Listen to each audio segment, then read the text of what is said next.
একের পর এক ঘূর্ণিঝড়, লবণাক্ততা, নদী ভাঙন আর জলাবদ্ধতায় ক্ষতিগ্রস্ত উপকূল।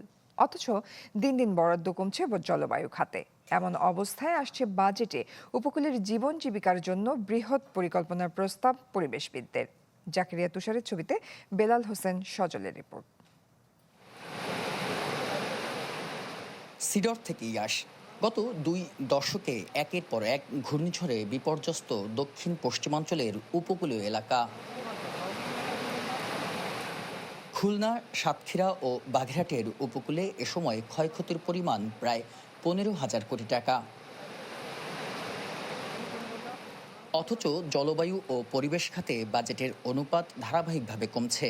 2016-17 অর্থবছরে মোট বাজেটের 8.21% বরাদ্দ থাকলেও সবশেষ 2025-26 অর্থবছরে তা নেমে দাঁড়ায় 5%।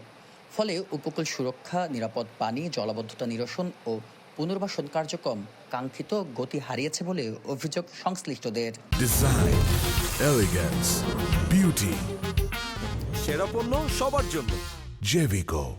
জলবায়ু পরিবর্তনজনিত প্রভাবের কারণে যে ক্ষতিটা হচ্ছে, এটাকে যদি আমরা মোকাবেলা করতে না পারি তাহলে আমাদের জাতীয় অর্থনীতিতে একটা বড় ধরনের নেতিবাচক প্রভাব পড়বে এবং এখানকার মানুষ যে বেকার হচ্ছে সেটি বেকারত্বের মিছিলের সাথে যুক্ত হয়ে সেটি কিন্তু জাতীয় পর্যায়ে জাতীয় হিসেবের সাথেই যুক্ত হচ্ছে। পরিবেশ বিশ্লেষকরা বলছেন, দক্ষিণাঞ্চলে লবণাক্ততার বিস্তার আগের তুলনায় কয়েক গুণ বেড়েছে, যার প্রভাব পড়েছে কৃষি, মৎস্য ও সুপেয় পানির ওপর। পাশাপাশি ঝুঁকিতে রয়েছে প্রায় 2000 কিলোমিটার বেড়িবাঁধের বড় একটি অংশ। জাতীয় বাজেটে উপকূলীয় এলাকার বাস্তব ক্ষয়ক্ষতি ও জলবায়ু ঝুঁকিকে বেশি গুরুত্ব দেওয়া প্রয়োজন।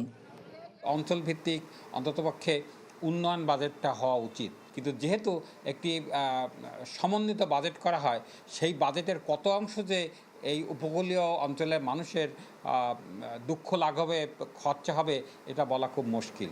আমি মনে করি যে এটি যদি গ্রহণ না করেন তাহলে কিন্তু দুর্ভিক্ষ, অভাব এবং বেকারত্ব এবং এই বাসস্থানের অভাব, স্যানিটেশনের অভাব, এই অভাবগুলো নিয়ে আমাদের বসবাস করতে হবে।